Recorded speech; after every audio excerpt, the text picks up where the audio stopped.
Good day and God bless you. Welcome to the Bible reading in chronological order. I just want to thank the Lord for each of you. Thank you for joining us.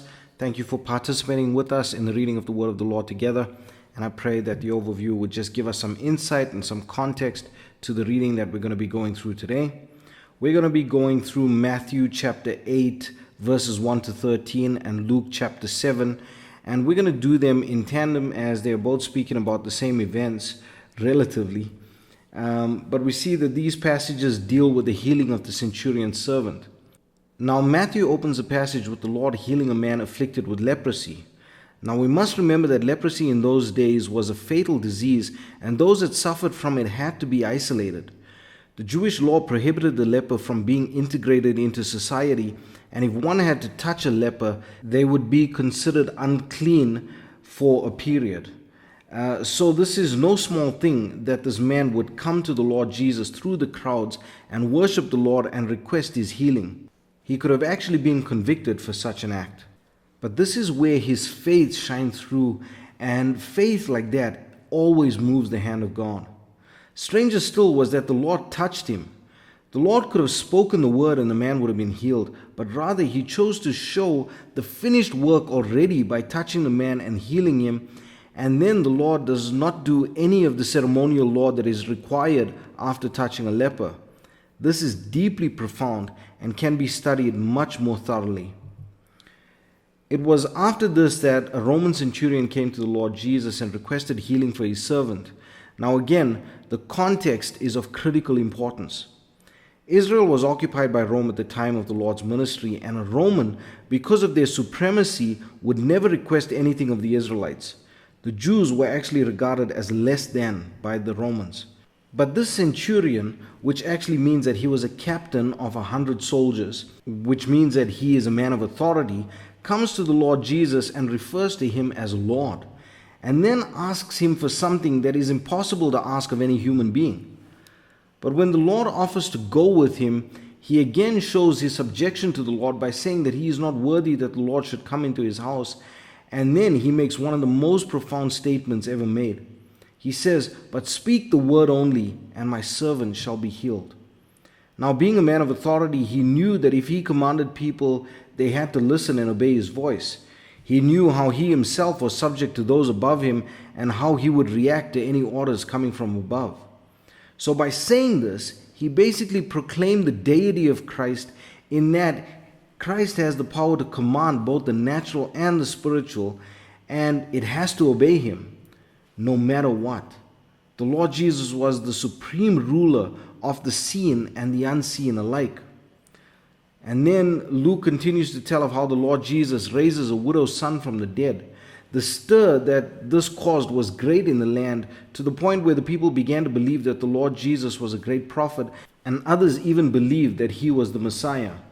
And with this, the disciples of John the Baptist sent word to him of these things, and he, John the Baptist, sends two of his disciples to the Lord to request that the Lord reveal to them his identity and his purpose. And the Lord, while they were yet with him, healed the sick and the lame, and told them to tell John what they had seen with their own eyes.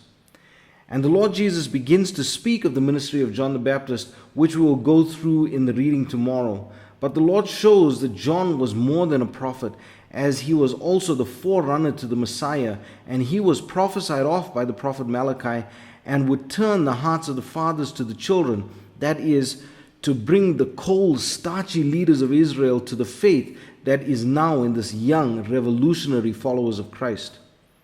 And the Lord showed the leaders how they were so obsessed with their own agenda that they missed both the ministries of John and the Lord Jesus alike, which should have been obvious to those who knew the scriptures as well as they did. And so we read of how the Lord was invited to eat at a Pharisee's house, and while there a woman came crying and washed his feet with her tears and dried them with her hair and anointed his feet with a precious alabaster box of ointment. Now she was a sinner, and this ointment would have been extremely precious to her, yet she used it on the Lord, recognizing something special about him. But the Lord, knowing the thoughts of the Pharisee's heart, rebukes him and tells him a parable showing how she recognized her sin and came to the Lord in desperation. But he, not recognizing his own sin, did not even do unto the Lord that which was customary. And with this, the Lord forgives her sins to the bemusement of all that sat at meat with him, and allows her to leave in peace. What a beautiful passage, and I know that you are going to enjoy it greatly. Just go into this passage with deep meditation, knowing that the Lord is just speaking to you. I pray that the Lord would bless you and keep you. May his face shine upon you. May he give you peace. God bless you as you enjoy the reading of the word today. Chapter 8. When he was come down from the mountain, great multitudes followed him. And behold, there came a leper and worshipped him, saying, Lord, if thou wilt, thou canst make me clean. And Jesus put forth his hand and touched him, saying, I will. Be thou clean. And immediately his leprosy was cleansed. And Jesus saith unto him, See thou tell no man, but go thy way, show thyself to the priest, and offer the gift that Moses commanded, for a testimony unto them. And when Jesus was entered into Capernaum, there came unto him a centurion, beseeching him, and saying, Lord, my servant lieth at home sick of the palsy, grievously tormented. And Jesus saith unto him, I will come and heal him. The centurion answered and said, Lord, I am not worthy that thou shouldst come under my roof. But speak the word only, and my servant shall be healed. For I am a man under authority, having soldiers under me, and I say unto this man, Go, and he goeth, and to another, Come, and he cometh, and to my servant, Do this, and he doeth it. When Jesus heard it, he marveled, and said to them that followed, Verily, I say unto you, I have not found so great faith, no, not in Israel. And I say unto you, that many shall come from the east and west, and shall sit down with Abraham and Isaac and Jacob in the kingdom of heaven. But the children of the kingdom shall be cast out into outer darkness. There shall be weeping and gnashing of teeth. And Jesus said unto the centurion, Go thy way, and as thou hast believed, so be it done unto thee. And his servant was healed in the selfsame hour. Chapter 7. Now when he had ended all his sayings in the audience of the people, he entered into Capernaum. And a certain centurion's servant, who was dear unto him, was sick and ready to die. And when he heard of Jesus, he sent unto him the elders of the Jews, beseeching him that he would come and heal his servant. And when they came to Jesus, they besought him instantly, saying that he was worthy for whom he should do this. For he loveth our nation, and he hath built us a synagogue. Then Jesus went with them. And when he was now not far from the house, the centurion sent friends to him, saying unto him, Lord, trouble not thyself, for I am not worthy that thou shouldest enter under my roof. Wherefore neither thought I myself worthy to come unto thee, but say in a word, and my servant shall be healed. For I also am a man set under authority, having under me soldiers, and I say unto one, Go, and he goeth, and to another, Come, and he cometh, and to my servant, Do this, and he doeth it. When Jesus heard these things, he marveled at him, and turned him about, and said unto the people that followed him, I say unto you, I have not found so great faith, no, not in Israel. And they that were sent, returning to the house, found the servant whole that had been sick. And it came to pass the day after that he went into a city called Nain, and many of his disciples went with him, and much people. Now when he came nigh to the gate of the city, behold, there was a dead man carried out, the only son of his mother, and she was a widow, and much people of the city was with her. And when the Lord saw her, he had compassion on her, and said unto her, Weep not. And he came and touched the bier, and they that bare him stood still. And he said, Young man, I say unto thee, Arise. And he that was dead sat up, and began to speak. And he delivered him to his mother. And there came a fear on all, and they glorified God, saying that a great prophet is risen up among us, and that God hath visited his people. And this rumor of him went forth throughout all Judea, and throughout all the region round about. And the disciples of John showed him of all these things. And John, calling unto him 2 of his disciples, sent them to Jesus, saying, Art thou he that should come, or look we for another? When the men were come unto him, they said, John Baptist hath sent us unto thee, saying, Art thou he that should come? Or look we for another? And in that same hour he cured many of their infirmities and plagues, and of evil spirits, and unto many that were blind he gave sight. Then Jesus answering said unto them, Go your way, and tell John what things ye have seen and heard, how that the blind see, the lame walk, the lepers are cleansed, the deaf hear, the dead are raised. To the poor the gospel is preached, and blessed is he whosoever shall not be offended in me. And when the messengers of John were departed, he began to speak unto the people concerning John. What went ye out into the wilderness for to see? A reed shaken with the wind? But what went ye out for to see? A man clothed in soft raiment? Behold, they which are gorgeously apparelled, and live delicately, are in kings' courts. But what went ye out for to see? A prophet? Yea, I say unto you, and much more than a prophet.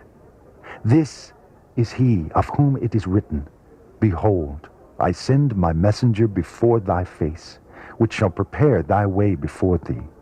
For I say unto you, among those that are born of women, there is not a greater prophet than John the Baptist. But he that is least in the kingdom of God is greater than he. And all the people that heard him and the publicans justified God, being baptized with the baptism of John. But the Pharisees and lawyers rejected the counsel of God against themselves, being not baptized of him. And the Lord said, Whereunto then shall I liken the men of this generation? And to what are they like? They are like unto children sitting in the marketplace, and calling one to another, and saying, We have piped unto you, and ye have not danced. We have mourned to you, and ye have not wept. For John the Baptist came, neither eating bread nor drinking wine, and ye say, He hath a devil. The Son of Man is come, eating and drinking, and ye say, Behold, a gluttonous man, and a winebibber, a friend of publicans and sinners. But wisdom is justified of all her children. And one of the Pharisees desired him that he would eat with him. And he went into the Pharisee's house, and sat down to meat. And behold, a woman in the city, which was a sinner, when she knew that Jesus sat at meat in the Pharisee's house, brought an alabaster box of ointment, and stood at his feet behind him, weeping, and began to wash his feet with tears, and did wipe them with the hairs of her head, and kissed his feet, and anointed them with the ointment. Now when the Pharisee which had bidden him saw it, he spake within himself, saying, This man, if he were a prophet, would have known who and what manner of woman this is that toucheth him, for she is a sinner. And Jesus answering said unto him, Simon, I have somewhat to say unto thee. And he saith, Master, say on.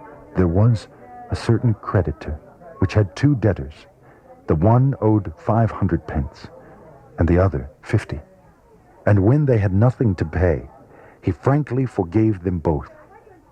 Tell me, therefore, which of them will love him most? Simon answered and said, I suppose that he to whom he forgave most. And he said unto him, Thou hast rightly judged. And he turned to the woman, and said unto Simon, Seest thou this woman? I entered into thine house.